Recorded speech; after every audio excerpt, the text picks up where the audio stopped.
Welcome to Season 4 of Spin is a four-letter word, Maroon's Mark. I'm John Maroon. As we celebrate 20 years of Maroon PR, this season is a toast to the relationships, risks, and lessons that shaped our journey. In each episode, I connect with a special guest who's left their mark on me, our agency, or our industry, offering real-world perspective for building what lasts. Grab a drink. Cheers to 20 years.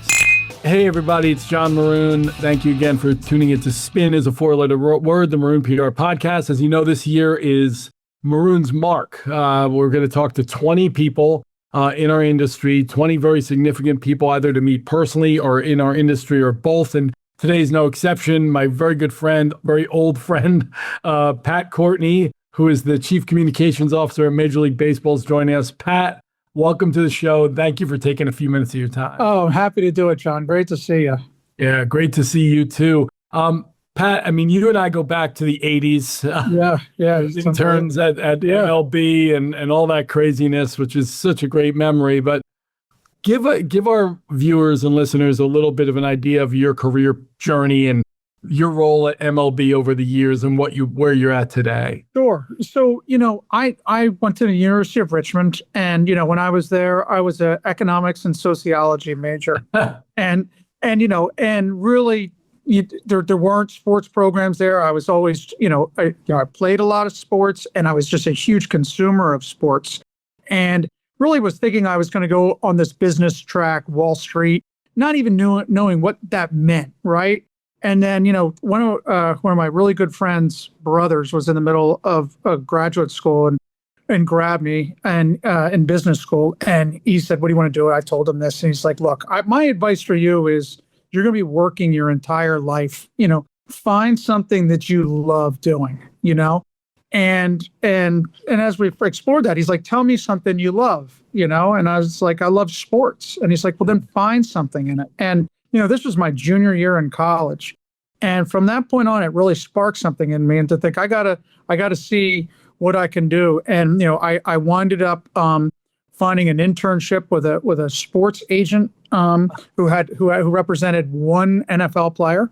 And then it branched out from that into, finding, when I graduated, trying to find internships. And I don't know what your internship journey was like when you got to school, but I was writing letters to anybody that touched sports, right? And just I spent months doing that, getting rejection letters and all that. But in the process, winded up getting a job with our friend Jeff Idelson with the Yankees. And when I look back on it, I didn't really have any skills, and Jeff taught me a ton of skills.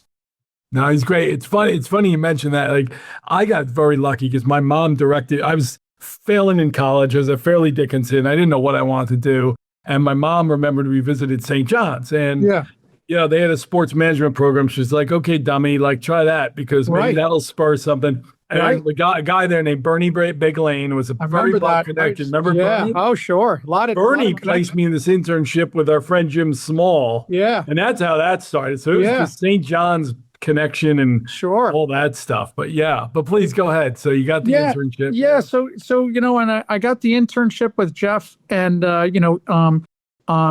it's funny, probably like you what you don't realize is those relationships, looking back on it, were everything, right?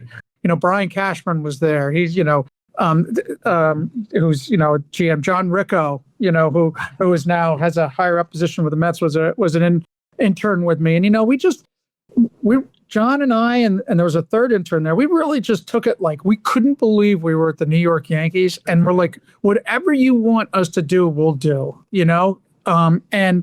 and with that kind of attitude, I thought I was so fortunate to be doing that stuff. And I think through that, we wound up getting more and more opportunities with different groups. We got to know the whole organization, because we even through silly things like handing clips out and stuff. I knew everybody in the place, and some of them didn't know each other as well, right? It's funny you mentioned the clips thing, Pat. I remember that was a primary job, like for an intern. We print out newspaper clippings and you hand them out. But you're right. That's how you meet everybody. 100%. The willingness to do that sort of stuff and the eagerness to do it leads to so much. And what's funny, John, you probably felt the same way. Just by handing out those clips, you realize people in different groups, they're not as in touch with the news. So at that point in time, without the internet and all that, you were their sort of source of information. So they would ask you different things. I'm looking back on it, I'm just out of college, I've got the CFO asking me like, hey, what were people working on today? Blah, blah. So anyway, I did that internship. And then at the end of the year, that was over. Jeff asked me to come down to spring training the following year with the Yankees. And then the name Jim Small comes up. He was your guy. And what happened was there was an entry-level position here at MLB under Jim. And I interviewed for that and was really fortunate to get that job. And, just winded up doing a variety of different roles within the communications department, but really with that same sort of attitude. I was like, I everything about it I found enjoyable. Getting to know the writers, getting to know people in the office, being around the sport, working big events, being around you, like with Cal Ripken and all that, all of it, I just really soaked in and I just wanted to be part of it, Yeah, it's such a blessing. And, it's funny. I remember when I was so proud of myself for getting that internship and asked Jim Small, like, what set me apart? And it showed you how times have changed. He said, well, you applied. Like, nobody else was going after this thing. They didn't even know it was a thing. Right. Well, that's the thing, John, right? Like, do you know how many people, when I told you I did that writing thing? Nobody knew that was a thing, right? No one knew it, right? I'll tell you, I must have written to 30 different people here at MLB that responded to me, and you were trying to find out, like, there wasn't our HR department was one person. It was Marianne Burns, right? Yes. So funny. So it just was a different time. It was a small office and trying to find these opportunities, and you were just, you were, it's funny because you're able to sort of carve your own path too. Yeah. And so like fast forward, Pat, now like you were the right-hand guy for Commissioner Seelig, and now you're very close, obviously, with Commissioner Manfred Newman well before he was commissioner. And what does that role, like day to day, really look like for you? Look, it's funny, it can change on a dime, right? It can depend on what's in the news, what's going on, like we were just talking about WBC before we got on. It can be initiatives that we're working on. It can be like ABS rollout. It can, it's the thing I like about it the most is it's you don't ever really fully know. It can be a lot of different things, and you can be dealing with people that you never thought you'd be dealing with, right? And there's a planning piece to it, which is good. I think the thing that's changed the most, probably since you and I got involved, is just this immediate response phase to it, right? You and I had time when we first. Oh my gosh! Right? I never different universe. Right. I never felt this pressure. If somebody was a nightly newspaper, a morning newspaper, you would still have hours. Now it's like, hey, what do you have to say? And if not, we're moving on without you, and the story's been framed, right? So your ability to be able to quickly decipher information, responses, things like that has really, really changed. Tough for the journalists too, I think, because now there's you got to tweet it right away, or you got to put it on X, or you got to push it out on social or get it up, even if you're not 100% it's true, because if you don't, someone else is going to be. So it seems like there's a lot more like fake news out there by that design, right? Right. And like, and you've probably have to deal with this a lot as well too. The difficult thing is when something goes out on social and is inaccurate, trying to change that and get the truth out. Oftentimes people think that you're not being truthful, or you're trying to change what the narrative and all that. And, there's things out there that can just be flat out wrong, and that's the most challenging part. Yeah. Let me ask you a question about AI, Pat, because it's taking over the universe, as we all know. And here at Maroon PR, you were trying to use it more and more. We're exploring ways to use Claude and ChatGPT and really use it to enhance what we're doing and whatnot. Obviously, the big one with MLB is with the umpires, right? We don't see that coming in and whatnot. But from your perspective, day to day, is the team at MLB and is your team using it more on a day to day basis? Not so far, John. I think it may be in terms of aggregating information and things like that. Like you and I talked about clips and things like that. Now there's ways that you can get information and things that are out there right away and condense it, right, to what the story is. I see it being used in other parts of our office, right, in terms of like data processing and things like that, and our statistics and all of that, right, where that obviously in the baseball operations front, they're doing a ton on that stuff, right? And there's always you deal with the fine line of like when you have the information, how do you get the information to the people, and even in game, people using, right? How do you, if you're able to get stuff, how do you get it to players, things like that. So there's all sorts of uses to it that we have to deal with on a day-to-day basis. We haven't fully ingrained ourselves on the communications side. I think one of the big things is in writing too. I think for sure. It can be a cheat for it, but it also, there's something that doesn't seem authentic to it either, right? For sure. Yeah. We always call it hamburger helper. Like, you can use it to help you get started, but do not rely on it because it will come back at you. It can. You and I could go and look up a quick stat on some player or something, and that's what it says, and you repeat it publicly, and it turns out it's wrong, right? And that you have to be careful. Yeah, for sure. I want to double back a little bit on something that you brought up earlier. That we were talking about how information gets out there so quickly these days and whatnot. But another thing that's changed a lot since I was in the game was I guess, for lack of a better word, the day-to-day need for the beat guys and the media from a team perspective. So you see a lot of teams now saying they have their own channels with massive followings. They have their own platforms, YouTube channels, social media platforms, their own website, their own reporters. So you're seeing them, instead of like back in the day, you'd figure out, okay, who are we going to give the scoop to, or are we going to have a press conference?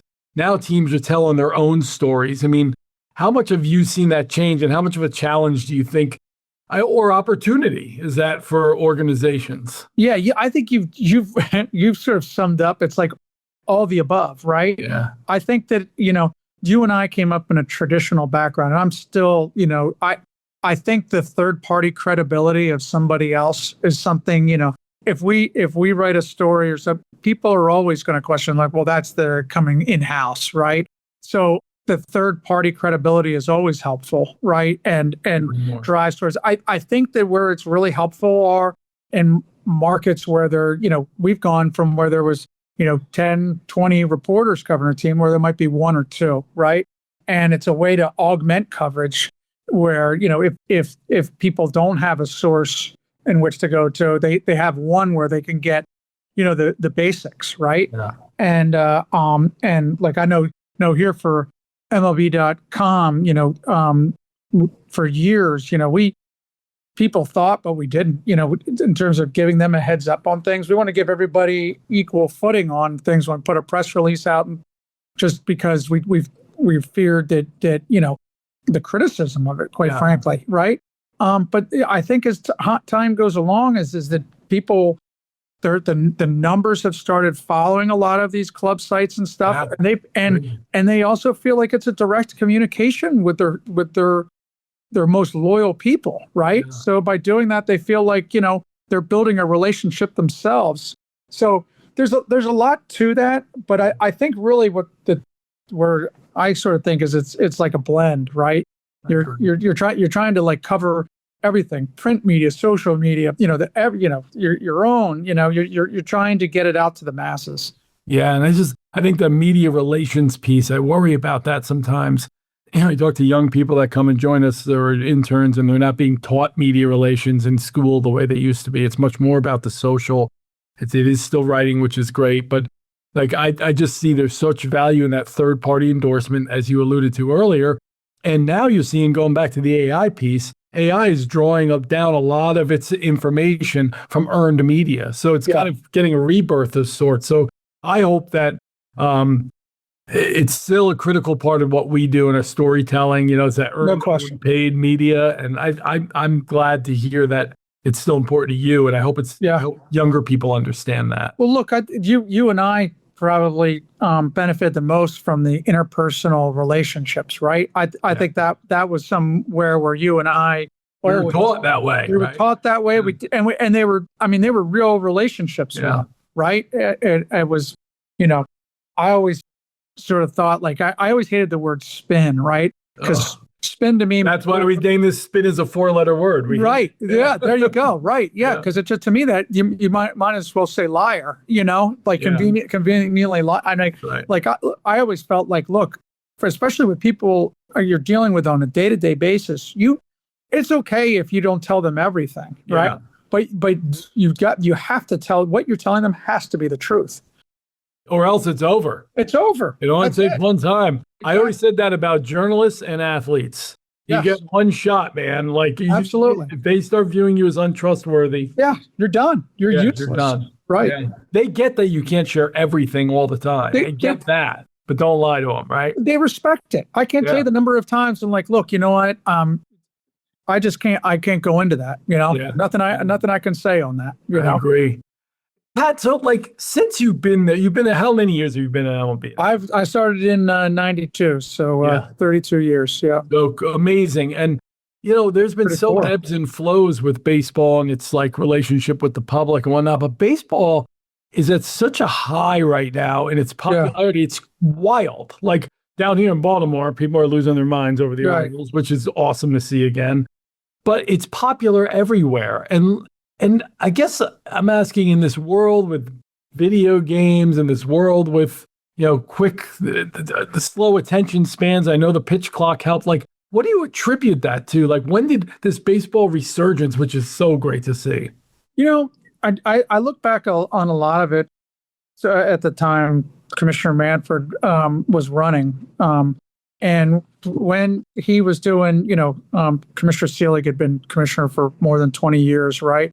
And when he was going through the process, it was one of the first times we really did a lot of fan polling and data, right? And doing that, you found like what fans wanted, right? And it was although it probably seems elementary now, I remember one of the biggest things that came of that first study was learning about how do you become a fan, and it was either you play the game or you're taken to a game when you're young. And the chances of you being a fan, if you did either of those things young, were astronomical, right? It's like, just get them there and they'll become a fan. So we focused a lot of time on that and on play, right?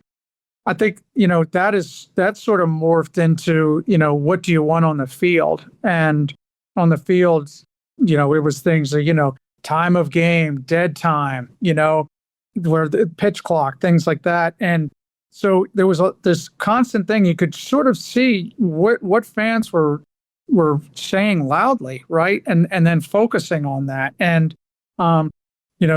then we did things in the minor leagues and tested them out for years. So by the time it got to the majors, it wasn't as much trial and error then, right? So I think, and I'd be honest, you've been around the game forever too. Our fan base probably is the most reluctant to change. It's very personal for people. So I think getting a couple of wins under your belt on these areas, allows you to do, could you imagine you and I talking about ABS? No, there's no chance, and even coming into this week, even though we've been doing it for years in the minors, you still thought, well, we get to the majors now, this will tell. And it's been really fascinating to see a response to it, Well, it's that human element too, and like, where do we cut that off, and where's it? Right. It's a delicate dance, especially with a game so steeped in tradition, like no other. Right? Exactly right. And and then there was fears of like, oh, well, does this take the framing catcher out and all that? And what you see is the catchers are vitally important in all of that, right? Yeah. So really exciting. Yeah. So, but it's been great to see, WBC and we've very fortunate with such a phenomenal World Series last year. 3 great storylines. Like all these great young players coming up, right? Everyone's talking about rookies right now. It's just, sometimes you have positive momentum, sometimes you have negative momentum. It's nice to get some positive. Yeah. Well, the WBC, the World Baseball Classic's just become such a thing. I mean, it's so dynamic. I don't know if that was the vision out of the gate or if it was more like, hey, let's give this a shot and see. But boy, I mean, are you blown away by and the idea of like guys leaving teams for 2 weeks in spring training? That was outrageous to some people, and the whole thing And now look at it. It's just something everybody lives for. I was really fortunate in 2000. I was with the Olympic team that went to Australia. Yeah. And I was first assigned to Tommy Lasorda. And we went there for 6 weeks. We did, 3 weeks of training, I think. And then the Olympics were a couple of weeks. And we wind up winning the gold medal there. But I remember the first time we got together, it was in San Diego. It was a bunch of players. I didn't know any of them. The only name I knew was CC, ironically. And that team came together and, through Tommy, talked all about, USA and proud of your country and all of that. And going through that tournament, I mean, you lived and died with every pitch. So I had a pretty good feel after that Olympics. I was like, this is amazing, and people in our office were really onto this concept. But like you said, there were just a lot of challenges in terms of getting players to be able to play and being interested in playing. I couldn't agree more. Pat, I'm going to keep you a couple more minutes and I'll let you go, but I want to ask you a little bit about at the risk of bringing up an uncomfortable subject. There's a little buzz right now about a potential work stoppage. We haven't had one in baseball in forever. How much does that occupy your time in terms of at least strategy or prepping Rob for those questions and that sort of thing? I think like we've all been through it, and unfortunately in the past as well too, and we've had a good track record since what happened in '94. We prepare for it and stuff. I think what we really try and do, honestly, John, is all the positive things we've been talking about is really we have a season here to play, and we've got so many great stories to play. The labor stuff's the labor stuff. It's going to get figured out, right? And it's just really concentrate on the game and these players and sort of the moment, and in time, both sides work together, and have an attitude of getting a deal done, right? Yeah. And Pat, talking about the season and whatnot, I always love seeing the new ballparks just blow me away. And it's kind of cool what's happening here in Baltimore. We have an older ballpark, but this year the ownership group put a ton of money into Camden Yards with the desperately needed upgraded video board, the ribbon banders around the ballpark, and the Truist Club, which is what the old press box was. The press box finally got the kick. Yes, you knew that was happening for waiting forever for that, right? Right. But it's getting rave reviews. I mean, between new parks and these, you're just seeing such a transformation. You saw it go from these cookie cutter, no entertainment, come watch a ball game to right. I mean, talk a little bit about what that impact's been. Look, you saw it first, right, when you were in Cleveland, right? Yeah. And obviously being in Baltimore as well. But it's amazing, just the number of things where, down in Atlanta for the All-Star game, and I never had to leave between the hotel, the ballpark, and everything. You were just stayed in the same area. It was unreal. So those sorts of things, I love to hear everything that's going on in Baltimore. We were out in San Francisco, where in Cleveland, they've changed that. There's all these now standing areas, bars out in the outfield, Yeah, you have to listen back to what we were saying about fan polling, all that. You sort of have to listen to what your customer wants, right? And people it's different than when we first started. People don't necessarily want to sit there for all 9 innings. They want everything, right? They want to be able to come before the game. They want to do stuff after the game. They want to be able to be social with a group of people.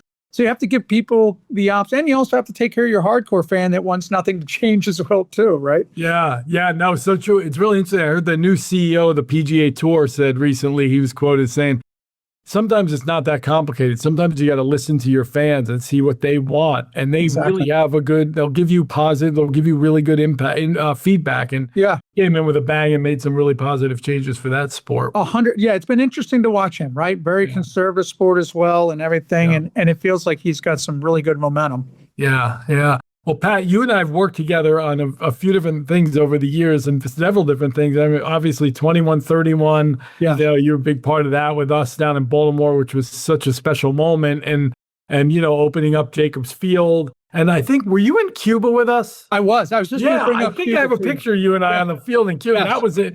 That was incredible. Nobody went there then, you know? Right. I remember being scared when we got to Cuba. Oh, yeah. You know, there's people coming and you got on this bus and you're with people all in rifles and you're like, what have I got myself into? Yes, that was crazy.